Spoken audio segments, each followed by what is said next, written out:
ಈ ಆಕ್ಸಿಡೆಂಟ್ ಆಯ್ತು ಅಂತ ಅವಾಗ ಇದು ಗರ್ಲ್ ಫ್ರೆಂಡ್ ಗೊತ್ತಾ? ಸೊ ಅದು ಹಳೇದು.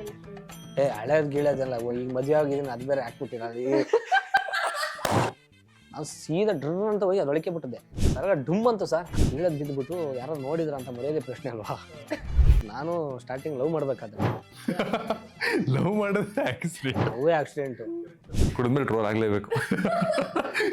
ಇದು ನೀವು ಇವ್ರ ಮಗ ಅಲ್ವಾ ನೀವು ಅಂತ. ಯಾರ ಮಗ ಅವರು? ಮತ್ತೆ ನಿಮ್ಮ ಅಪ್ಪ ಸಿಕ್ಲಲ್ಲ ಇತ್ತೀಚೆಗೆ? ಸರ್ ನಾನು ಕಾಮಿಡಿ ಕ್ರಿಯೇಟ್ ಶೋ ಮಾಡ್ತೀಯ, ಅದ್ರಲ್ಲಿ ಏನ್ ಮಾಡ್ತೀಯಾ? ಆಕ್ಚುಲಿ ಎಷ್ಟೊಂದು ಸೆಲೆಬ್ರಿಟೀಸ್ನ ಕೇಳ್ಕೊಂಡು ಬಂದಿದ್ದೀನಿ, ಎಲ್ಲಾರ್ದು ₹1000 ಒಳಗಡೆ ಹಂಗೆ ಇರ್ತದೆ. ಇದೇ ಹೈಯೆಸ್ಟ್ ದೊಡ್ಡ ಪೇಮೆಂಟ್ ತಗೊಂಡ್ಬಂದಿರೋದು ಇವರೇ. ಬಹಳ ಕಷ್ಟ ಸರ್, ಆದ್ರೆ ಏನು ಮಾಡಂಗಿಲ್ಲ. ಮನೆಗೆ ಹೋಗಿ ಇವತ್ತು ಇರುತ್ತೆ. ತಲೆಗೆ ಎಷ್ಟು ಆಗೋದು ಯಾವ ಸರ್? ನೀವ್ ಹೇಳಿ, ನಿಮ್ ಯೋಗಕ್ಷೇಮ ನೋಡ್ಕೊಂಡು ರಿಲೀಸ್ ಮಾಡ್ಲಾ? ಬೇಡ ಹಂಗೇನಾರ ಮಾಡ್ಬಿಟ್ಟೆ. ನಾವು ಸಿನಿಮಾನ ರಿಲೀಸ್ ಆಗಿರುತ್ತೆ ಸರ್. ನಮ್ಮ ಸಿನಿಮಾ ಬರ್ತಿದೆ 23ಕ್ಕೆ ರಿಲೀಸ್ ನೋಡಿ. ಹೌದಾ? ಹೀರೋ ನಾನು ಟಿವಿಲಿ ಬರುತ್ತಾ ಏನು? ಥಿಯೇಟರ್ ಬರ್ತಿದ್ದೆ. ಸೊ ಈ ರೌಂಡ್ ಹೆಸರು ಫಸ್ಟ್ ಆಫ್ ಯುವರ್ ಲೈಫ್, ನಿಮ್ಮ ಜೀವನದ ಮೊದಲುಗಳು ಅಂತ. ಸರ್ ಮೊದಲುಗಳು ಅಂದ್ರೆ ಯಾಕೆ ಇಷ್ಟು ನಗ್ತಾ ಇದ್ರಲ್ಲ? ನನಗೆ ಇವ್ರು ನೋಡಿದ್ರೆ ನಂಗೆ ನಗು ಬರುತ್ತೆ ಸರ್. ಬೆಳಗ್ಗೆ ಎದ್ದಡಿಕೆ ನಾನು ಡಲ್ಲಾಗಿ ಇದ್ದಾಗ ಇವ್ರ ಫೋಟೋ ನೋಡ್ತೀನಿ, ಆಗ ಮುಕ್ತಲ್ ಸ್ಮೈಲ್ ಬರುತ್ತೆ.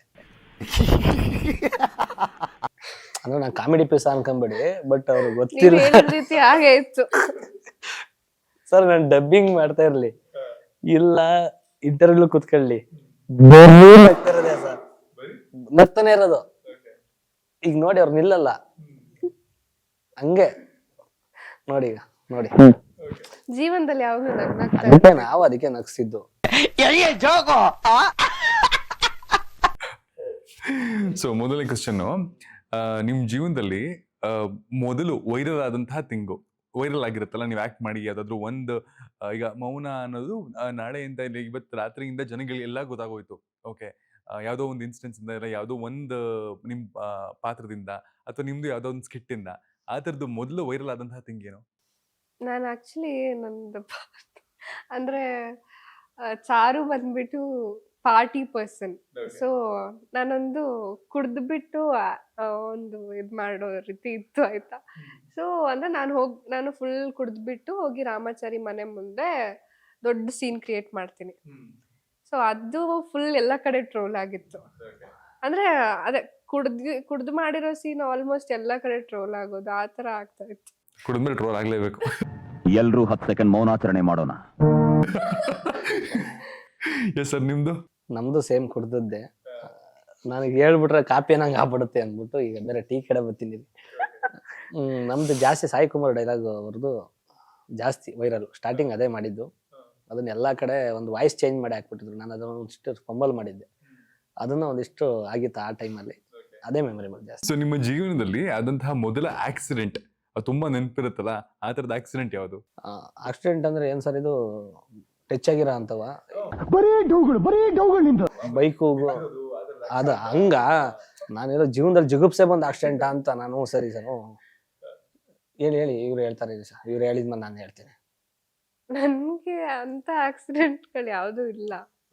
ಅದೇ ಅಂದ್ರೆ ಆತರ ನೆನ್ಪಲ್ಲಿ ಉಳಿಯೋದು ಅಂದ್ರೆ ಒಂದು ಸೈಕಲ್.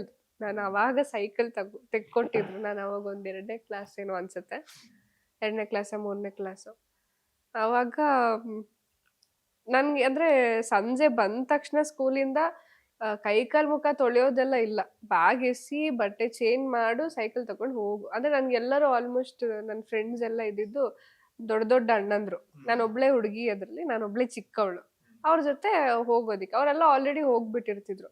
ನಾನು ಅವ್ರ ಜೊತೆ ಹೋಗೋದಿಕ್ಕೆ ಅಂತ ಹೋಗ್ತಾ ಇದ್ದೀನಿ. ನಮ್ಮ ಮನೆ ಸ್ವಲ್ಪ ಅಪ್ಪಲ್ಲಿತ್ತು. ಆ ಕಡೆಯಿಂದ ಓಮಿನಿ ಸ್ಪೀಡ್ ಆಗಿ ಬರ್ತಾ ಇದೆ. ನಾನು ಯಾವ್ದು ನನ್ಗೆ ಆ ಎಕ್ಸೈಟ್ಮೆಂಟ್ ಅಲ್ಲಿ, ಆಟ ಆಡೋ ಎಕ್ಸೈಟ್ಮೆಂಟ್ ಅಲ್ಲಿ ಹೋಗ್ತಾನೆ ಇದ್ದೀನಿ. ಅದು ಬಂದಿದ್ದಕ್ಕೂ ನಾನು ಹೋಗಿ ಇನ್ನೊಂದು ಕಾಂಪೌಂಡಿಗೆ ಗುದ್ಬಿಟ್ಟೆ. ಸೊ ಅವಾಗ ಒಂದ್ ಸ್ವಲ್ಪ ಕೈ ಕಾಲು ತರ್ಚ್ಕೊಂಡು ಮನೆಗೆ ಹೋಗೋದಿಕ್ ಆಗಲ್ಲ ಅಲ್ವಾ, ಹಂಗೆ ಸರಿ ಬಿಡುತ್ತೆ. ಸೈಕಲ್ ಎಲ್ಲ ತಿರ್ಗೋಗ್ಬಿಟ್ಟಿತ್ತು, ಹೊಸ ಸೈಕಲ್. ಸೊ ಅದೊಂದು ಮೆಮೊರಿಯಲ್ಲಿ ಉಳಿಯುತ್ತೆ ಅಷ್ಟೆ. ಓಕೆ ಸರ್, ನಿಮ್ಗೆ ಯಾವ್ದಾದ್ರು ಆ ಥರ ಆಕ್ಸಿಡೆಂಟ್ ನಿಮ್ಗಾಗಿರೋದು, ನೀವೇ ಮಾಡಿರೋದು? ಹೊಸದ್ ಹೇಳ್ಬೇಕಾ ಹಳೇದ್ ಹೇಳ್ಬೇಕು ಸರ್? ಮೊದಲನೇದು, ಇದು ಮೊದಲನೇ ರೌಂಡ್ ಅಲ್ವಾ? ಮೊದಲನೇದಾ? ನಾನು ಸ್ಟಾರ್ಟಿಂಗ್ ಲವ್ ಮಾಡ್ಬೇಕಾದ್ರೆ ಅದೇ ಆಕ್ಸಿಡೆಂಟು. ಲವ್ ಮಾಡೋದೇ ಆಕ್ಸಿಡೆಂಟ್. ದೇವ್ರು ನಿಂಗೆ ಒಳ್ಳೇದ್ ಮಾಡ್ತದ. Love accident. ಮದ್ವೆ ದಿನ ಸಾಯೋ ಬದಲ ಒಂದೇ ಸತಿ ಸಾಯೋದು ಅಂತ ಮದ್ವೆ. ಲವ್ ಮಾಡೋದು ಆಕ್ಸಿಡೆಂಟ್. ಇಲ್ಲ ಚೆನ್ನಾಗಿರುತ್ತೆ ಸುಮ್ಮನೆ ಅಂದೆ. ಅಲ್ಲಲ್ಲಲ್ಲಲ್ಲಲ್ಲಲ್ಲ ಬೈಕಲ್ಲಿ ಅಲ್ಲೇ ಪ್ಯಾಚ್ ಅಪ್ ಮಾಡ್ಬಿಟ್ರು ಮೆತ್ತಗೆ. ಏನೋ ಏನೋ ಅಂತ ಅಂದ್ಬಿಟ್ಟಿದ್ಲು ಅಂತ. ಆಗ ಬೈಕ್ನ ಹೆವಿ ಸ್ಪೀಡಾಗಿ ಹೋಗ್ತಿದ್ದೆ ಹಳ್ಳಿ ಕಡೆ. ನನ್ನ ಹತ್ರ ಒಂದು TVS ಚಾಂಪ್ ಇತ್ತು, ಅದನ್ನ ಸಿಕ್ಕಾಪಟ್ಟೆ ಸ್ಪೀಡ್. ಅದೇನು ಸ್ಪೀಡಾಗಿ ಓಡಲ್ಲ ಅವತ್ತಿನ ಕಾಲಕ್ಕೆ. ರೋಡಲ್ಲಿ ದಡ ಗಡ ಗಡ ಗುಂಡಿ ಅಲ್ವಾ, ಹೆವಿ ಸ್ಪೀಡಾಗಿ ಹೋಗಿ ಏನು ಮಾಡಲಿಲ್ಲ, ಎಲ್ಲಾರ ತಗೊಂಡು ಹೋಗ್ಬಿಡ್ಬೇಕು ಅಂತ ಹೋಗಿದ್ದೆ. ಅಲ್ಲಿ ಪಕ್ಕದಲ್ಲಿ ಈ ಸೇತುವೆ ಇರುತ್ತೆ ನಮ್ಮ ಹಳ್ಳಿ ಕಡೆ. ಸೇತುವೆ ಒಳಗಡೆ ಈ ರೋಸಾ ಗುತ್ತಿ, ಪಾರ್ಥಮ್ ಗಿಡ, ಕಾಂಗ್ರೆಸ್ ಗಿಡ ಅಂತೀವಿ ನಾವು. ಅದ್ರೊಳಗಡೆ ಒಂದಿಷ್ಟು ಗ್ಲಾಸು ಗೀಸು ಬಿಯರ್ ಬಾಟ್ಲೆಲ್ಲ ಎಷ್ಟದ್ರೊಳಗಡೆ. ನಾನು ಸೀದಾ ಡ್ರರ್ ಅಂತ ಹೋಗಿ ಅದೊಳಕ್ಕೆ ಬಿಟ್ಟಿದ್ದೆ. ಸರ ಡುಮ್ ಅಂತು ಸರ್, ಡುಮ್ ಅಂದಿದ್ದು ಅಷ್ಟೇ. ಅಲ್ಲಿ ಯಾರೋ ಅಳಗಡೆ ಬೆಳಗಡೆ ಕೀಳ್ತಿರೋರು, ಕಳೆ ಕೀಳೋರೆಲ್ಲ ಎಣ್ಣಾಳೆಲ್ಲ ಎದ್ದು ನಿಂತ್ಕೊಂಡ್ರು. ನಾನು ಬೀಳದ್ ಬಿದ್ದುಬಿಟ್ಟು ಯಾರೋ ನೋಡಿದ್ರ ಅಂತ ಮರ್ಯಾದೆ ಪ್ರಶ್ನೆ ಅಲ್ವಾ. ನಮಗೆ ಸ್ವಾಭಿಮಾನ ಇದೆ. ಸೊಪ್ಪು ಗಿಪ್ಪೆಲ್ಲ ಕಿವಿ ಮೇಲೆ ಇವೆಲ್ಲ ಕೂತಿದ್ದು ಧೂಳು. ಸದ್ಯ ಗಾಜೊಳಗೆ ಬಿದ್ರು 1% ಎಲ್ಲೂ ಕೂಡ ರಕ್ತ ಅಲ್ಲಿ ಏನೂ ಬಂದಿರಲಿಲ್ಲ. ನೀಟು ಸೇತುವೆ ಕೆಳಗಡೆಯಿಂದ ಬಗ್ಗೆ ನೋಡಿದೆ. ಎಲ್ಲ ಹೆಂಗಸರು ತಲೆ ಮೇಲೆ ಬಟ್ಟೆ ಹಾಕೊಂಡು ಎಲ್ಲ ಎದ್ದು ನಿಂತ್ಕೊಂಡ್ರು. ಯಾರೋ ಬಿತ್ತು, ಯಾರೋ ಬೀಳ್ತು ನೋಡೋ ಅಂತ ಏನೋ ಮಾತಾಡ್ತಿದ್ರು. ಆಮೇಲೆ 2 ನಿಮಿಷ ಎದ್ದಳ್ಳೆಲ್ಲ ಮೇಕೆ ಎದ್ಬಿಟ್ರೆ ನೀನು ಮರ್ಯಾದೆ ಹೋಗ್ಬಿಡುತ್ತೆ ಅಂದ್ಬಿಟ್ಟು ಹಂಗೆ ಕೂತ್ಕೊಂಡೆ. ಅವರು ಎದ್ದು ಶಾಕ್ ಆದವರು ಹಂಗೆ ಕೂತ್ಕೊಂಡು ಕೆಲಸ ಮಾಡಿದ್ರು. ಮೆತ್ತಗೆ ಅವರೆಲ್ಲ ಸಮಾಧಾನ ಮಾಡಿ ನಿಧಾನಕ್ಕೆ ಶೀಟ್ಕೊಂಡು ಸ್ವಲ್ಪ ಮಿರರು ಪ್ಲಗ್ ಏನೋ ಹೋಗಿದ್ದು ಲೈಟಾಗಿ ಎಲ್ಲ ಎದ್ದು ಒಂಚೂರು ಸ್ಟಾರ್ಟ್ ಆಯ್ತು. ಪುಣ್ಯ ಸ್ಟಾರ್ಟ್ ಆಗಿಲ್ಲ, ನಂಗೆ ಮರ್ಯಾದೆ ಹೋಗ್ಬಿಡೋದು ಅಲ್ಲಿ ಅಂದ್ಬಿಟ್ಟು ಸುಮ್ಮನೆ ಚೆಕ್ ಮಾಡಿದೆ. ಅದು ನೋಡ್ಕೊಂಡೋಗಿ ಸ್ಟಾರ್ಟ್ ಮಾಡೋದಲ್ವಾ, ಅಟ್ಟಂದ್ರೆ ಸ್ಟಾರ್ಟ್ ಮಾಡ್ಕೊಂಡು ಸ್ಟಾರ್ಟ್ ಆಯ್ತು. ಅಲ್ಲಿಂದ ಸೀದಾ ಎಸ್ಕೇಪ್ ಆಗಿ ಹಾಸನಕ್ಕೆ ಹೋಗಿ ಒಂದಿಷ್ಟು ಏನೇನಾಗಿದ್ದು ಐಟಮ್ ಎಲ್ಲ ಹಾಕ್ಸಿ ರೆಡಿ ಮಾಡಿಸ್ಕೊಂಡು ತಗೊಂಡೋದು. ಈ ಆಕ್ಸಿಡೆಂಟ್ ಆಯ್ತು ಅಂತ ಅವಾಗ ಇದು ಗರ್ಲ್ ಫ್ರೆಂಡ್ ಗೊತ್ತಾ? ಹ್ಞೂ ಸರ್ ಗೊತ್ತು. ಸೊ ಅದು ಹಳೆ ಗರ್ಲ್ ಫ್ರೆಂಡ್. ಹಳೇದ್ ಗೀಳೋದೆಲ್ಲ ಈಗ ಮದುವೆ ಆಗಿದ್ದೀನಿ, ಅದು ಬೇರೆ ಹಾಕ್ಬಿಟ್ಟಿರ. ಈಗ ಇವು ಇಲ್ಲ ಇಲ್ಲ ಇಲ್ಲ ಈಗ ಮದುವೆ ಆಗಿದ್ನಲ್ಲ ದಿವ್ಯನಾ, ಅವ್ರು ಯಾವ ಗರ್ಲ್ ಫ್ರೆಂಡ್ ಯಾರು ಅಲ್ಲ. ಈ ಆಕ್ಸಿಡೆಂಟ್ ಬಗ್ಗೆ ಪಾಪ ಅವ್ರಿಗೆ ಗೊತ್ತಿಲ್ಲ ಅಂದ್ರೆ ಅಟ್ಲೀಸ್ಟ್ ಇಂಟರ್ವ್ಯೂ ಇಂದ ಗೊತ್ತಾಗುತ್ತೆ ಹಿಂಗೆಲ್ಲ ಕಷ್ಟಪಟ್ಟಿದ್ದಾರೆ ನಂಗೋಸ್ಕರ ಅಂತ. ಸರ್ ಗೊತ್ತು. ಮೊದಲ ಕ್ರೇಜಿ ಫ್ಯಾನ್ ಎನ್ಕೌಂಟರ್ ಯಾವ್ದು ನಿಮ್ಗೆ ಜ್ಞಾಪಕ ಇರೋದು? ಕ್ರೇಜಿ ಫ್ಯಾನ್ಸ್ ಎಲ್ಲ ಕಡೆನೂ ಇರ್ತಾರೆ ಆಯ್ತಾ. ಆದ್ರೆ ನಮ್ಮ ರಾಮಹಳ್ಳಿ ಶೂಟಿಂಗ್ ಪ್ಲೇಸ್ ಅಲ್ಲಿ ನಾವು ಬೆಟ್ಟೇಗೌಡ್ರ ಮನೇಲಿ ಶೂಟಿಂಗ್ ಮಾಡ್ತೀವಿ. ಅಲ್ಲಿ ಹೇಳಿ ಹೇಳಿ, ನಮಗೂ ಕಂಡವ್ರ ಮನೆ ಕತೆ ಕೇಳೋದಂದ್ರೆ ಬಹಳ ಇಷ್ಟ. ಅಲ್ಲಿ ಏನು ಅಂದ್ರೆ ನಮ್ಮ ಲೊಕೇಶನ್ಗೆ ಒಂದ್ ನಿಮಿಷ ದೂರದಲ್ಲಿ ಬಾರ್ ಇದೆ. ಸೊ ಅಲ್ಲೇನು ಅಂದ್ರೆ ಈ ಕೂಲಿ ಮಾಡಿ ಅಥವಾ ಕೆಲ್ಸ ಅಂದ್ರೆ ಫ್ಯಾಕ್ಟ್ರಿಲೆಲ್ಲ ಕೆಲಸ ಮಾಡಿದ್ದು ಗಂಡಸರು ಅಥವಾ ಹುಡುಗರು ಅಲ್ಲೆಲ್ಲ ಡ್ರಿಂಕ್ ಮಾಡಿ ಈ ಕಡೆ ಶೂಟಿಂಗ್ ಅಂತ ಬಂದಾಗ ನಮ್ಮಲ್ಲಿ ಹೆಂಗೆ ಅಂದ್ರೆ ಸ್ವಲ್ಪ ಫ್ರೀಡಮ್ ಜಾಸ್ತಿ ನಮ್ಮ ಸೆಟ್ ಅಲ್ಲಿ. ಬೇರೆ ಸೆಟ್ ಅಲ್ಲೆಲ್ಲ ಬಿಡಲ್ಲ ಆತರ ಎಲ್ಲ. ನಮ್ದ್ರಲ್ಲಿ ಎಲ್ಲರೂ ಬ್ಯುಸಿ ಇರ್ತಾರೆ, ಯಾರು ಗಮನ ಕೊಡಲ್ಲ. ಎಷ್ಟೋ ಸಲ ಫುಲ್ ಟೈಟ್ ಆಗ್ಬಿಟ್ಟಿರ್ತಾರೆ. ಬಂದ್ಬಿಟ್ಟು ನಂಗ್ ಚಾರು ಮೇಡಮ್ ಹತ್ರ ಮಾತಾಡ್ಬೇಕು, ಲಿಟ್ರಲಿ ಬಿಡೋದೇ ಇಲ್ಲ. ಅದು ಹೆಂಗೆ ಅಂದ್ರೆ ಫೋಟೋ ತೆಗಿಯೋಕ್ ಬೇರೆ ಗಮ್ಮ ಅಂತಿರತ್ತಾ. ಅಯ್ಯೋ ಅನ್ಕೊಂಡು ನಾನು ಎಷ್ಟೋ ಸಲ ಅದಕ್ ಬಂದ್ ಕೇಳೋದು, ನನಗ್ ಚಾರು ಮೇಡಮ್ ಹತ್ರ ಫೋಟೋ ಬೇಕು. ನಮ್ಮ ಋತ್ವಿಕ್ ಅವ್ನು ಹೋಗ್ಬಿಟ್ಟು ಹೇಳ್ತಾನೆ, ಮೇಡಮ್ ಎಲ್ಲ ಹಂಗೆಲ್ಲ ಫೋಟೋ ಕೊಡಲ್ಲಪ್ಪ ಅಂದ್ರೆ, ಇಲ್ಲ ಸರ್ ನಂಗೆ ಅವರೇ ಬೇಕು. ನನ್ ಜೊತೆ ತಗೊಳ್ಳಾಯ್ತು, ಇಲ್ಲ ನನಗ್ ಚಾರು ಮೇಡಮ್ ಹತ್ರನೇ ಫೋಟೋ ತಗೊಳ್ಬೇಕು. ತುಂಬಾ ಸಲ ಅಬ್ಸರ್ವ್ ಅಂದ್ರೆ ಆಲ್ಮೋಸ್ಟ್ ಒಂದ್ 10-12 ಸತಿ ಆಗಿದೆ. ಅಂದ್ರೆ ಫುಲ್ ತೇಲಾಡ್ತಿರ್ತಾರೆ, ಅವ್ರಿಗೆ ನಿಂತ್ಕೊಳಕ್ಕೂ ಆಗ್ತಿರಲ್ಲ ನನ್ ಪಕ್ಕದಲ್ಲಿ. ಬಟ್ ಫ್ಯಾನ್ಸ್ ಅಲ್ವಾ ಅಂತ ಫೋಟೋ ಕೊಡ್ಬೇಕು. ಸೊ ಈ ಮದ್ಯಪಾನ ಪ್ರಿಯರ್ಲ್ಲ ನಿಮ್ ಫ್ಯಾನ್ಸ್ ಆಗಿದ್ದು, ನೀವೊಂದು ಆ ತರದೊಂದು ಸೀನ್ ಮಾಡಿದ್ರಲ್ಲ ಎಣ್ಣೆ ಹೊಡೆದ್ಬಿಟ್ಟು, ಆ ಟೈಮಿಂದನಾ ಏನೋ ಗೊತ್ತಿಲ್ಲ. ಬಟ್ ಒಂದೊಂದ್ಸಲ ಹೆಂಗ ಅನ್ಸದ, ಅಯ್ಯೋ ಯಾಕೆ ಎಲ್ಲರೂ ನನ್ನ ಹತ್ರನೇ ಬರ್ತಾರೆ ಅಂತ. ಅದು ನಾವು ಫುಲ್ ಬೆಳಗಿಂದ ಸಂಜೆ ಸ್ಟ್ರೆಸ್ ಆಗೋಗಿರುತ್ತೆ. ಅವ್ರು ಬರೋದೇ ಸಂಜೆ ಹೊತ್ತು, ನಮಗ್ ಫುಲ್ ಎಲ್ಲ ಇಲ್ಲಿರುತ್ತೆ. ಅವಾಗ ಅವರು ಬಂದ್ಬಿಟ್ಟು ಮೇಡಮ್ ಕೈ ಕೊಡಿ ಮೇಡಮ್ ಅಂತೆಲ್ಲ ಹೇಳ್ತಾ ಇರ್ತಾರೆ. ಅವಾಗಂತೂ ನನ್ಗೆ ಏನಾದ್ರು ರಿಯಾಕ್ಟ್ ಮಾಡಕ್ಕೆ ಆಗಲ್ಲ. ಮತ್ ಬಾಯ್ ಬಿಟ್ರೆ ನಾವು ಅವ್ರ ಫ್ಯಾನ್ಸು ಇವ್ರ ಫ್ಯಾನ್ಸು ಕರ್ಸ್ಬಿಡ್ತೀವಿ, ಇವ್ರನ್ನ ಕರ್ಸ್ಬಿಡ್ತೀವಿ. ಅಣ್ಣ ನಾನೇ ಕರೆಸ್ತೀನಿ ಬನ್ನಿ ಐದು ಫೋಟೋ ತಾನೆ ಬನ್ನಿ ಅಂತ ಹೇಳ್ಬಿಟ್ಟು ಕೊಡೋದು.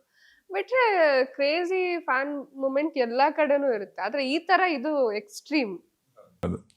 ಸೊ ನಿಮ್ಗಾಗಿರೋ ಕ್ರೇಜಿ ಫ್ಯಾನ್ ಅನ್ಕೊಂಡ್ರೆ ಫ್ಯಾನ್ಸ್ಗಿಂತ ಬೇರೆ ತರ ಫ್ಯಾನ್ಸ್ ಸಿಕ್ಕವ್ರು ನಮ್ಗೆ.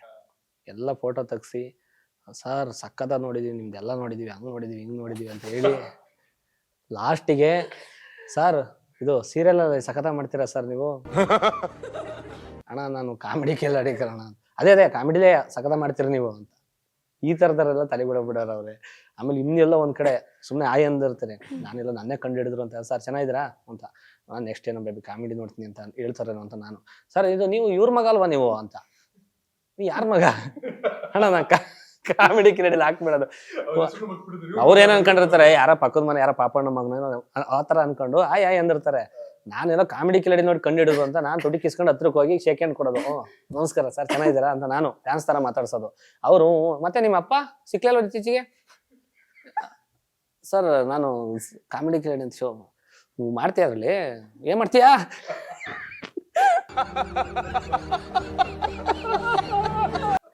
ಕಾಮಿಡಿ ಮಾಡ್ತೀನಿ ಸರ್. ಈ ತರದೆಲ್ಲ ಆಗಿದೆ, ತುಂಬಾ ಕತೆ. ಇನ್ ಕೆಲವ್ರದ್ದು ಆಟಿಟ್ಯೂಡ್ ಇದೆ, ಕೆಲವರೆಲ್ಲ ಫೋನ್ ಮಾಡ್ತಾರೆ, ಆ ಮಗ ಇಲ್ಲಿ ನಿಮ್ಮವ್ರು ಯಾರ ಮಾತಾಡ್ತಾರ ನಿಮ್ ಪ್ಯಾನ್ ಅಂತೆ ಕೊಡ್ತಾರೆ. ಹ್ಞೂ ಅಣ್ಣ ಚೆನ್ನಾಗಿದ್ದೀರಾ, ಅಯ್ಯೋ ನಿಮ್ದೆಲ್ಲ ಕಾಮಿಡಿ ಎಲ್ಲ ಸಖತ್ ಮಾಡ್ತೀರಾ, ಸೂಪರ್ ಆಗಿ ಮಾಡ್ತೀರಾ ಅಣ್ಣ, ಒಂದ್ 5 ನಿಮಿಷ ಮಾಡ್ತೀನಿ ಕುಡ್ದಾರೆ ಅಂತ ಗೊತ್ತಾದ್ಮೇಲೆ ನಾನೇನ್ ಮಾಡ್ತೀನಿ, ಒಂದ್ 5 ನಿಮಿಷ ರೀ ಮಾಡಿ ಬಿಡಪ್ಪ ಆಯ್ತು, ಯೋ ಬಿಡಯ್ಯ ನಿಂಗೆ ಮಾಡಕ್ಕಲ್ಲ ಅಷ್ಟೇ, ನಿಮ್ದೆಲ್ಲ ಬೆಳೆದ್ಮೇಲೆ ಇಷ್ಟೇ ಇರೋದು, ನಾವೇನು ಬಿಡ ಹೋಲಿ, ನಿಮ್ದು ಆಟಿಟ್ಯೂಡ್ ಎಲ್ಲ ಗೊತ್ತು ನಿಮ್ಗೆ, ನಾವೇ ಕಣಪ್ಪ ನಿಮ್ಮನ್ನ ಬೆಳೆಸ್ತಾರೆ. ಅಣ್ಣ ಬೆಳೆಸಿದ್ರಿ ಗೊತ್ತಾತು, ಒಂದ್ 2 ನಿಮಿಷ ರೀ ಈಗೇನ್ ಮಾತಾಡ್ತಿಲ್ವಾ? ಈ ತರದೆಲ್ಲ ಆಗಿದಾವ ಕತೆ. ಅಯ್ಯೋ ಒಂದ್ ಕಡೆ ನಿಷ್ಠೂರ, ಒಂದ್ ಕಡೆ ಪ್ರೀತಿ, ಇನ್ನೊಂದ್ ಕಡೆ ಎರಡೂ ಮ್ಯಾನೇಜ್ ಆಗ್ದಲ್ಲ ಯಾರೋ ಅನ್ಕೊಂಡು ಪಕ್ಕದ ಮನೆಯವ್ರು ಅನ್ಕೊಂಡು ಮಾತಾಡಿಸಿರ್ತಾರೆ. ನಾವು ಏನೋ ನನ್ನೇ ಕಂಡು ಹಿಡಿದ್ರು ಅಂತ ನಾವು ಹೋಗಿ ಶಾಕ್ ತಗೊಂಡ್ ಬಂದಿರ್ತೀವಿ. ಬಹಳ ಕಷ್ಟ. ಮೊನ್ನೆ ಸಂತೆದ ಒಂದು ವಿಡಿಯೋ ನೋಡಿ, ಓಹ್ ನೀವು ಅಂದ್ರು, ಒಂದು ವಿಡಿಯೋ ಇದೆ ನೋಡಿ, ಮನೆ ವೈರಲ್ ಆಯ್ತದ. ನಾನು ಹ್ಞೂ ಸರ್ ನಮ್ಮ ಸಿನಿಮಾ ಬರ್ತಿದ್ದೆ 23ಕ್ಕೆ ರಿಲೀಸ್ ನೋಡಿ ಅಂತ. ಹೌದಾ ಹೀರೋ ಅಂದ್ರು. ನಾನು ಹೀರೋಯಿನ್ ನಾನು ಸರ್ ಹ್ಞೂ ನೀವು ಧರಣಿ ಅಂತಾರಲ್ಲ ಅವ್ರ ಮನೆ ತಾನೆ? ಅಲ್ಲ ಅಲ್ಲ ಅಲ್ಲ ನಾನು ಕೆಂಪಣ್ಣ ಹುಡುಗ ಅಂತ ನೋಡಿದೀನಿ ಈಗ ಫಸ್ಟ್ ಟೈಮಾ ಅಂದ್ರು. ಟಿವಿಲ್ ಬರುತ್ತಾ ಏನು? ಥಿಯೇಟರ್ ಅಲ್ಲಿ ಬರ್ತಿದ್ದೆ. ಇಷ್ಟೊಂದು ಉತ್ತರ ಕೊಡ್ಬೇಕು ಸಿನಿಮಾ ನೋಡಿ ವಿಡಿಯೋ ತರ್ತೀನಿ ನಗು. ನಾನು ಆಕ್ಚುಲಿ ನನ್ಗೆ ಟಿವಿಲಿ ಹಂಗೇನಾರ ನೋಡ್ಗಿಡಿರಾ ಹೋಗಿ ಎಂದೆ. ಥಿಯೇಟರ್ ಬರ್ತದ? ನಮ್ ಕಡೆ ಬರೋ ಡೌಟ್ ಥಿಯೇಟ್ರು. ಈ ತರದೆಲ್ಲ ಇದಾವೆ. ಓಕೆ ಸರ್, ಮೊದಲ ಪ್ರಪೋಸಲ್ ನಿಮಗ್ ಬಂದಿದ್ದು ಅಥವಾ ನೀವು ಮಾಡಿದ್ದು? ನಾವೇ ಸರ್ ಗಂಡ್ ಮಕ್ಳು ಗುಂಡಿ ಬೀಳೋದು, ಹೆಣ್ಮಕ್ಳು ಯಾರು ಬರಲ್ಲ. ಬರೀ ಇಂಥದೆಯಾ? ನಾವೇ ಹಿಂದಿಂದ ಓಡಾಡೋದು.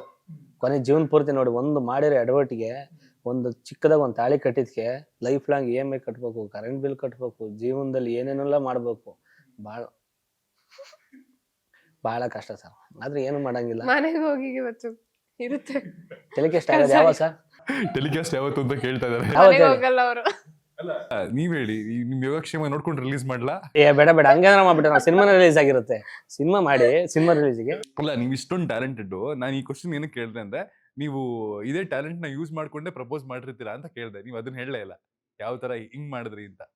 ಅಯ್ಯೋ ನಾವೇ ಹಿಂದಿಂದ ಅಲ್ದ ಸರ್, ಅದು ಆ ಹುಡುಗಿ ಹೂ ಅನ್ನೋದು ಕಿರಾತಕ ಕೆಲಸನೇ ಮಾಡಿರ್ತೀರ. ಹ್ಞೂ ಸರ್, ಅದೇ ಆಗಿರೋದು. ನಾನು ಅವ್ರು ಹುಡುಗಿ ಹಿಂದ್ಗಡೆ ಹೋಗ್ತಿದ್ದಾಗೆಲ್ಲ ಅವಳು ಏನೋ ಒಂಥರ ಇಗ್ನೋರ್ ಮಾಡತ್ತಾರ, ನೀವು ನಾನೇ ಪಿಗರು ಅಂತ. ನಾನೇ ಹುಡುಗಿರು ಅದನ್ನೇ ಮಾಡೋದು. ನಮಗ್ ನಾವೇ ಪಿಗರು ಸರ್. ಗಂಡ್ ಮಕ್ಳಿಗೆ ಸುಣ್ಣ ಬಣ್ಣ ಹೊಡೆಯೋ ಅವಶ್ಯಕತೆ ಇಲ್ಲ. ಹೆಂಗೋರು ನ್ಯಾಚುರಲ್ ಬ್ಯೂಟಿ ಅದು ಇದೆ. ಇಲ್ಲೊಂದು ಸಮಸ್ಯೆ ಖಂಡಿತ ಇದೆ. ಆದ್ರೆ ಅವ್ರ ಅಪ್ಪ ಬೇರೆ ಇದ್ರಲ್ಲ, ಅವ್ರಪ್ಪ ಒಂಥರ ವಿರಣಕಶಿಪ ತರ ಗುರ್ರ ಅನ್ನೋದು ನನ್ನ ಅಂತ ಓದ್ತಿದ್ದಂಗೆ. ನಾನು ಇಲ್ಲ ನಿಮ್ಮಪ್ಪ ಅಂತ ನಾನು ಹೋಯ್ತಿದ್ದಂಗೆ ಅವ್ರಪ್ಪ ಸುಮ್ನಿರೋದು. ನಾನು ಹೋದಾಗ ನನ್ ಮುಖ ಒಳಗಡೆ ಹೋಗಿ ಹುಡುಗಿನೂ ಮಾತಾಡ್ತಿರಲ್ಲ, ಅವ್ರ ಅಪ್ಪಂಗೆ ಎದ್ರ ಬಿಡೋದು. ನನ್ ಮನೆ ಒಳಗೆ ಕೂತ್ಕೊಂಡ್ ಅಡಿಕೆ ಆಚೆಗೆ ಎದ್ದೋಗ್ಲಿ ಅಂತ ಅವ್ರಪ್ಪ, ನೀನು ಒಂದ್ ದನಿ ಹುಲ್ಲಾಗ್ತ್ಯಾ ಅಂತದ್ದು. ಓ ರೇಸ್ ಆಯ್ತಿದ್ದು ಅನ್ಕೊಂಡ್ ನಾನ್ ನಿಧಾನಕ್ಕೆ ಎಸ್ಕೇಪ್. ಅಂದ್ರೆ ಎದ್ದೋಗ ಮುಚ್ಕೊಂಡು ಅಂತ ಹೇಳಕ್ಕೆ ಸುಮ್ನೆ ತಪ್ಪಲಿ ಹೊಡೆಯೋದು, ಈ ಹಸುಗಳಿಗೆ ಮುಸ್ರೆ ಕುಡಿಯೋದನ್ನ ದಬ್ಬನ್ ಎತ್ತಾಕೋದು, ಏನೋ ಒಂಥರ ಆ ತರದ್ದೆಲ್ಲ ಹೇಳೋದು. ಗೊತ್ತಾಯ್ತು ಬಿಡಿ ಹೋಯ್ತೀನಿ ಅಂತ ಸೀದೆ ಎದ್ದು ಹೋಗ್ಬಿಡೋದು. ಆಮೇಲೆ ಎಕ್ಸಾಮ್ ಬರಿಬೇಕಾರಲ್ಲ ಕದ್ದೆಲ್ಲ ಹೋಗಿವೆ ನೋಡ್ಕೊಂಬರಕ್ಕೆ, ಎಕ್ಸಾಮ್ ಹೆಂಗ್ ಬರೀತಾಳೆ ಇವಾಗ ಸಿಗ್ತಾಳಲ್ವಾ ಅಂತ. ಈ ತರದ್ದೆಲ್ಲ ಒಂದ್ ಲವ್ ಸ್ಟೋರಿ. ಅದಕ್ಕೆ ಗಂಡ್ ಮಕ್ಳು ಹಿಂದಿಂದ ನಾವೇ ಹೋಗೋದು, ಅವ್ರು ಬರಲ್ಲ. ಅವ್ರಿಗೆ ಆಸೆ ಇರುತ್ತೆ, ತೋರಿಸ್ಕೊಳಲ್ಲ. ಅವರೇ ಬರ್ಲಿ ಅಂತ ಡಿಮ್ಯಾಂಡ್ ಇರುತ್ತಲ್ಲ, ಅವ್ರು ಯಾಕೆ ಬಂದ್ಬಿಟ್ರೆ ನಾವು ಆಟ ಆಡಿಸ್ಬೋದಲ್ಲ. ನೀನ್ ಬಾ ಅಂತ ಹೇಳಿದ್ನಲ್ಲ ಅಂತ. ಎಸ್ ಮ್ಯಾಮ್, ನಿಮ್ಮ ಇನ್ಸಿಡೆಂಟ್? ಅದ್ರ ಬಗ್ಗೆ ನಾನು ಹೇಳಕ್ಕಾಗಲ್ಲ. ಅಫ್ಕೋರ್ಸ್ ಅಂದ್ರೆ ಎಲ್ಲ ಕೇಳಕ್ ಬಹಳ ಇಷ್ಟ ನಂಗೆ. ಮೊದಲ ಇನ್ಸಿಡೆಂಟ್ ಅಂದ್ರೆ ಅಫ್ಕೋರ್ಸ್ ಸ್ಕೂಲ್ ಟೈಮ್ಸ್ ಏನೋ ಒಂದಿರುತ್ತೆ, ಅದೊಂದು ಮಜವಾಗಿರೋ ಈ ಮೂಮೆಂಟ್ ಇದೆ. ಸ್ಕೂಲ್ ಟೈಮ್ ಅಲ್ಲಿ ನಾನು ತುಂಬಾ, ನನ್ಗೆ ನಮ್ ತಂದೆಯವರು ಆರ್ಮಿಲಿ ಇರೋದ್ರಿಂದ ಎಲ್ಲರೂ ಭಯ ಪಡ್ತಾ ಇದ್ರು. ಯಾಕಂದ್ರೆ ನಮ್ ತಂದೆಯವ್ರು ಏನ್ ಮಾಡ್ತಾ ಇದ್ರು ಅಂದ್ರೆ, ಅಂದ್ರೆ ಸ್ಕೂಲಿಗೆ ಡ್ರಾಪ್ ಮಾಡೋಕೆಲ್ಲ ಬರೋ ನಮ್ಮ ಮನೆಯಿಂದ ಒಂದ್ ಸ್ವಲ್ಪ ಹತ್ರದಲ್ಲೇ ಇದ್ದಿದ್ದು. ಸೊ ನನ್ನ ತಂಗಿನೂ ಇಬ್ರು ಸ್ಕೂಟಿಲೇ ಕರ್ಕೊಂಡೋಗಿ ಬಿಟ್ಟು ಬರ್ತಾ ಇದ್ರು. ನಮ್ ತಂದೆಯವ್ರು ಏನ್ ಮಾಡ್ತಿದ್ರು, ಯಾವಾಗ್ಲೂನು ಪಿಸ್ತೂಲ್ ಇಲ್ಲೇ ಇರ್ತಾ ಇತ್ತು. ಸೊ ಯಾರು ಹತ್ರ ಬರ್ತಾನೆ ಇರ್ಲಿಲ್ಲ. ಅಂದ್ರೆ ತುಂಬಾ ಇಷ್ಟ ಪಡೋರು, ಬಟ್ ಹೇಳೋಕ್ ತುಂಬಾ ಭಯ ಪಡ್ತಾ ಇದ್ರು.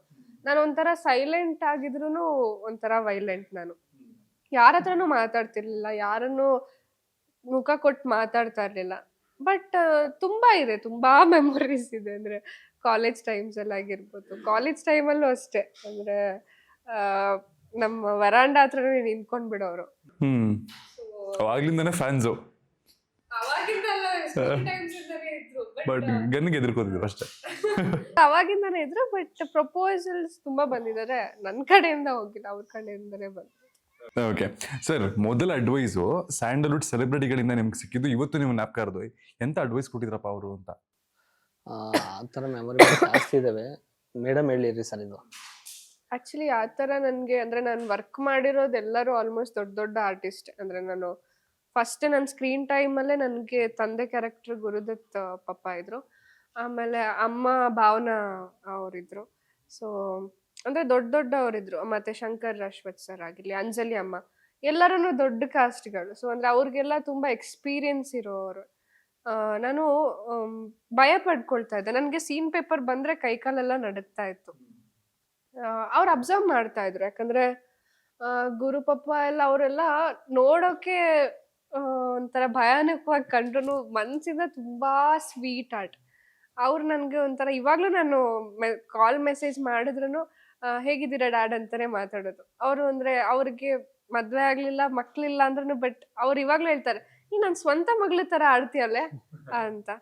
ಸೊ ಫಸ್ಟ್ ನನಗೆ ಅವ್ರೇನು ಅಡ್ವೈಸ್ ಕೊಟ್ಟಿದ್ದು ಅಂದರೆ, ನನಗೆ ಆಲ್ ಓವರ್ ಎಲ್ಲರೂ ಹೇಳಿದ್ದು ಅಂದರೆ, ಕಲೆ ಅನ್ನೋದು ನೀನು ಕಲ್ತು ಬರೋದಲ್ಲ, ನಿನ್ನಲ್ಲೇ ಇರುತ್ತೆ. ಅದಕ್ಕೆ ನೀನು ಇಲ್ಲಿ ಬಂದಿದ್ಯಾ. ಅಂದರೆ ಎಲ್ಲರಿಗೂ ಸರಸ್ವತಿ ಎಲ್ಲರಿಗೂ ಒಲಿಯಲ್ಲಮ್ಮ. ನಿನ್ನ ಇಲ್ಲಿ ಕರ್ಸ್ಕೊಂಡಿರೋದು ಏನೋ ಒಂದು ಉದ್ದೇಶ ಇರುತ್ತೆ. ನೀನು ಒಂದಲ್ಲ ಒಂದಿನ ಅಚೀವ್ ಮಾಡೇ ಮಾಡ್ತೀಯ ಅಂತ. ನೆಕ್ಸ್ಟ್ ಕಟ್ ಮಾಡಿದ್ರೆ ಜನ ಮೆಚ್ಚಿದ ನಾಯಕಿ, ಇವನ್ ಸ್ಟೈಲ್ ಐಕಾನ್ ಎಲ್ಲನೂ ಪಡ್ಕೊಂಡೆ. ಸೊ ಅವ್ರುಗಳು ಅಂದರೆ ನನ್ನ ಅಫ್ಕೋರ್ಸ್ ಅವರು ಒಂದು ಮಾತಿನ ನಾನು ಕೊಲ್ಯಾಪ್ಸು ಆಗ್ಬೋದಿತ್ತು ಮೆಂಟಲಿ. ಯಾಕಂದರೆ ನಿನಗೆ ಮಾಡೋಕ್ಕಾಗಲ್ಲ ಅಂದರೆ ಆ ಟೈಮಲ್ಲಿ ನಾವು ಕಲಿಯೋ ಸ್ಟೇಜಲ್ಲಿ ನಿನಗೆ ಆಗಲ್ಲ, ನೀನು ಮಾಡಲ್ಲ ಅಂತ ಹೇಳಿದ್ರೆ ನಾವು ಯಾವಾಗ ಬೇಕಾದ್ರೂ ಡ್ರಾಪ್ ಔಟ್ ಆಗ್ಬೋದು. ಅದೇ ನಿನ್ನ ಕೈಲಿ ಆಗುತ್ತೆ, ನೀನು ಬಂದಿರೋದಕ್ಕೆ ಏನೋ ಒಂದು ರೀಸನ್ ಇರುತ್ತೆ, ನಿನ್ನ ಕೈಲಿ ಆಗೇ ಆಗುತ್ತೆ ಮಾಡು ಅಂತ ಯಾರೋ ಬೆನ್ನು ತಟ್ಟಿರ್ತಾರಲ್ಲ, ಅವರಿಂದ ನಾವು ಏನೋ ಒಂದು ಮಾಡಿರ್ತೀವಿ. ಸೊ ನನಗೆ ಅವರೆಲ್ಲರೂ ಒಂದು ದೊಡ್ಡ ಸಪೋರ್ಟ್ ಅಂತಲೇ ಹೇಳ್ಬೋದು. ಎಲ್ಲರೂ ಕೂಡ ಅಷ್ಟೇ, ಈವನ್ ಸಿರಿ ಮ್ಯಾಮ್ ಅವ್ರ ಆ್ಯಕ್ಟಿಂಗ್ ಆಗಲಿ ಏನೇ ಆಗಲಿ, ನಾನು ಪ್ರತಿಯೊಂದು ಕುತ್ಕೊಂಡು ನೋಡ್ತಾ ಇದ್ದೆ ಮಾನಿಟರ್ ಮುಂದೆ. ಬಿಕಾಸ್ ಇದ್ದಿದ್ದು ಎಲ್ಲರೂ ಅಮೇಝಿಂಗ್ ಆ್ಯಕ್ಟರ್ಸ್. ಈವನ್ ರಾಮಾಚಾರಿ, ಅವನು 10 ವರ್ಷದಿಂದ ಇನ್ಸ್ಟಿಟ್ಯೂಟ್ ಅದು ಇದು ಹೋಗ್ಕೊಂಡು ಬಂದು ನಮಗೇನೋ ಗೊತ್ತಿರಲಿಲ್ಲ, ಬಟ್ ಎಲ್ಲರಿಂದನೂ ನಾನು ಕಲ್ತಿದ್ದೀನಿ. ಆ ಒಂದು ಅಡ್ವೈಸ್ ನನಗೆ ಇವಾಗಲೂ ತಲೆಯಲ್ಲಿದೆ. ನನಗೆ ಆ ಥರದ ಅಡ್ವೈಸ್ ನಿಮಗೆ ಸ್ಟಾರ್ಟಿಂಗ್ ಕರಿಬಸವಯ್ಯ ಅವರು, ನಾನು SLC ನನ್ನ ಮಕ್ಕಳು ಸೀರಿಯಲಲ್ಲಿ ಆಡಿಷನಿಗೆ ಅಂತ ಸುಮ್ಮನೆ ಒಂದು ಆಲ್ಬಮ್ ಬಿಡ್ಕೊಂಡು ಹೋಗ್ತಾ ಇದ್ದೆ. ಚಿಕ್ಕ ಫೋಟೋ ಗಿಟ್ಟೆಲ್ಲ ಹಾಕೊಂಡು ಪಾರ್ಕಲ್ಲಿ ಶೂಟ್ ನಡೀತಿತ್ತು. ಆವಾಗ ಕರೆದು ನಾನು ಮಾತಾಡಿಸಿ ಏನೋ ಒಂದು ಹೇಳಿದರು ನನಗೆ, ಏನೋ ಒಂದು ಒಳ್ಳೇದಾಗತ್ತೆ ಕಣೋ ನಿಮಗೆ ಅಂತ. ಅದು ಇನ್ನೂ ಮೆಮೊರೇಬಲ್ಲು. ಅವ್ರ ಜೊತೆ ಜೂನಿಯರ್ ಆರ್ಟಿಸ್ಟಾಗಿ ಹೋಗಿದ್ದು, ಅದು ಒಂದೆರಡು ಡೈಲಾಗ್ ಇತ್ತು ಜೊತೆಲಿ. ಅವ್ರ ಜೊತೆ ಒಂದು ಒಡನಾಟ, ಜೊತೆಲಿ ಊಟ ಮಾಡಿದ್ದು, ಅದು ತುಂಬ ಅವ್ರದ್ದೇ ಫಸ್ಟ್ ನಾನು ಮೀಟ್ ಮಾಡಿದ್ದು. ಅವಾಗ ಇನ್ನೂ ನನಗಾಗ 17 ವರ್ಷನೇ ಇತ್ತು ಆಗ. ಅದೇ ಫಸ್ಟ್. ಕೊನೆ ಪ್ರಶ್ನೆ, ಈಗ ಅಫ್ಕೋರ್ಸ್ ಇವನ್ ಸೆಲೆಬ್ರಿಟಿ ಸ್ಟೇಟಸ್ ಬಂದಾದ್ಮೇಲೆ ಇವಾಗ ಈ ಪೇಮೆಂಟು, ಈ ಒಂದು ಫೇಮು ಎಲ್ಲ ಸಿಕ್ಕಿದೆ, ಬಟ್ ನೀವು ತಗೊಂಡಿದ್ದು ಮೊದಲನೇ ಪೇ ಚೆಕ್ ಅಥವಾ ಮೊದಲನೇ ಪೇಮೆಂಟ್ ಜ್ಞಾಪಕ ಇದೆಯಾ? ಎಷ್ಟು? ನಾನು ಆರ್ಟಿಸ್ಟಾಗಿ ಫಸ್ಟ್ ಜೂನಿಯರ್ ಆರ್ಟಿಸ್ಟ್ ಹೇಳಿ ಅದೇ ಮೇನ್ ನನ್ನ ಜರ್ನಿ. ನನಗೆ ಸ್ಟಾರ್ಟಿಂಗ್ ಇದ್ದಿದ್ದು 100 ರೂಪಾಯಿ. ಅದು 100 ರೂಪಾಯಿ ಯಾವುದಕ್ಕೆ ತೊಗೊಂಡಿದ್ದೀರಾ ಅಂತ ಜ್ಞಾಪಕ ಇದೆಯಾ? ಇದೇ SLC ನನ್ನ ಮಕ್ಕಳೇ 100 ರೂಪಾಯಿ. ಸೆಕೆಂಡ್ ವಿಟ್ರಿ ಸಿನಿಮಾಕ್ಕೆ 150. ಮೈಸೂರು ಲ್ಯಾಂಪ್ ಯಶವಂತಪುರ ಅಲ್ಲಿ ಶೂಟಿಂಗ್ ನಡೀತಿದ್ದು. ಇನ್ನೆಲ್ಲ ಸಿನಿಮಾ ಆಲ್ಮೋಸ್ಟ್ ಎಲ್ಲ 150-200 ರೂಪಾಯಿನೇ. ಇವಾಗೆಲ್ಲ ಏನೋ 500 ರೂಪಾಯಿ ಆಗಿದೆ ಅಂತ. ನೈಸ್. ನಾನು ಫಸ್ಟ್ ನಾನು ಸ್ಕ್ರೀನ್ನಲ್ಲಿ ಕಾಣಿಸ್ಕೊಂಡಿದ್ದು ಶಾಂತಂ ಪಾಪಂ ಒಂದು ಎಪಿಸೋಡ್ ಮಾಡಿದ್ದೆ. ಅದು 3 ದಿನ ಶೂಟಿಂಗ್ನ, ಅಂದರೆ 2 ದಿನ ಶೂಟಿಂಗ್ನ 3 ದಿನ ಮಾಡಿಕೊಂಡ್ರು. ಬಟ್ ನನ್ನ ಫಸ್ಟ್ ಪೇಮೆಂಟ್ ಬಂದ್ಬಿಟ್ಟು 20,000. ಅಂದರೆ ಯಾಕಂದರೆ ನನಗೆ ಐಡಿಯಾನೂ ಇರಲಿಲ್ಲ ಏನು ತಗೋತಾರೆ ಏನು ಅಂತ. ಅದನ್ನು ಪ್ರಾಜೆಕ್ಟ್, ಅಯ್ಯೋ ಅದು ಮಾಡಲ್ಲ ಇದು ಮಾಡಲ್ಲ ಅದು ಮಾಡಲ್ಲ ಇದು ಮಾಡಲ್ಲ ಅಂತ ನನ್ನ ಒಬ್ಬ ಫ್ರೆಂಡ್ ಫೋರ್ಸ್ಫುಲಿ ಮಾಡಿಸಿದ್ದು ಆ ಪ್ರಾಜೆಕ್ಟ್. ನಿನ್ನ ಕೈಲಿ ಏನೋ ಆಗುತ್ತೆ, ನೀನು ಆರ್ಟಿಸ್ಟ್ ಆಗೇ ಆಗ್ತೀಯಾ ಅಂತ. ನಾನು ಅವಾಗ ಮಾಡ್ಲಿಂಗ್ ಮಾಡ್ತಿದ್ದೆ, ನನಗೆ ಇಂಟ್ರೆಸ್ಟೇ ಇರಲಿಲ್ಲ. ಇಲ್ಲ ನನ್ನ ಕೈಲಿ ಆಗಲ್ಲ, ನಂಗೆ ಆ್ಯಕ್ಟಿಂಗ್ ಎಲ್ಲ ಬರಲ್ಲ ಅಂತ. ಇಲ್ಲ ಹಾಗೇ ಆಗುತ್ತೆ ಅಂತ. ಸೊ ಅವರು ರವೀನ್ ಅಂತ ಡೈರೆಕ್ಟರ್, ಅವರು ಹೇಳಿದರು, ನಿಂಗೆ ಒಳ್ಳೆ ಫ್ಯೂಚರ್ ಇದೆ, ಜಸ್ಟ್ ಒಂಚೂರು ಪ್ರಾಕ್ಟೀಸ್ ಬೇಕು, ಒಂಚೂರು ನೀನು ರೆಡಿ ಆಗಬೇಕು, ಬಿಟ್ಟರೆ ನೀನು ಎಲ್ಲೋ ರೀಚ್ ಆಗ್ತೀಯಾ ಅಂತ. ಸೊ ಫಸ್ಟ್ ಪೇಮೆಂಟ್ ಅದು ನನಗೆ. ಆಕ್ಚುಲಿ ಎಷ್ಟೊಂದು ಸೆಲೆಬ್ರಿಟೀಸ್ನ ಕೇಳ್ಕೊಂಡು ಬಂದಿದ್ದೀನಿ, ಎಲ್ಲಾರ್ದು 1,000 ರೂಪಾಯಿ ಒಳಗಡೆ ಹಂಗೆ ಇರ್ತದೆ. ಇದೇ ಹೈಯೆಸ್ಟ್ ದೊಡ್ಡ ಪೇಮೆಂಟ್ ತೊಗೊಂಡ್ಬಂದಿರೋದು ಇವರೇ. 20,000 ಸಿಕ್ಬಿಟ್ಟಿದ್ರೆ 1 ಲೀಟರ್ ಹಾಲು ಕೂಡ ಬೇಡ, ಹೊಸ ತಂದ್ಬಿಡ್ತಿದ್ದೆ ಊರಲ್ಲಿ. ನಿಜವೂ ತಗೊಂಡೋಗ್ಬಿಟ್ಟು ಹಾಗೆ ನೋಡಿದ್ರೆ ಸೀರಿಯಲ್ ಅಂತ ಬಂದ್ರೆ ಎಲ್ಲರಿಗೂ ಕಮ್ಮಿನೇ ಇರುತ್ತೆ ಫಸ್ಟ್ ಪೇಮೆಂಟ್. Great but 20,000. ನನ್ಗೆ ಅದು ಫಸ್ಟ್ ಪೇಮೆಂಟ್.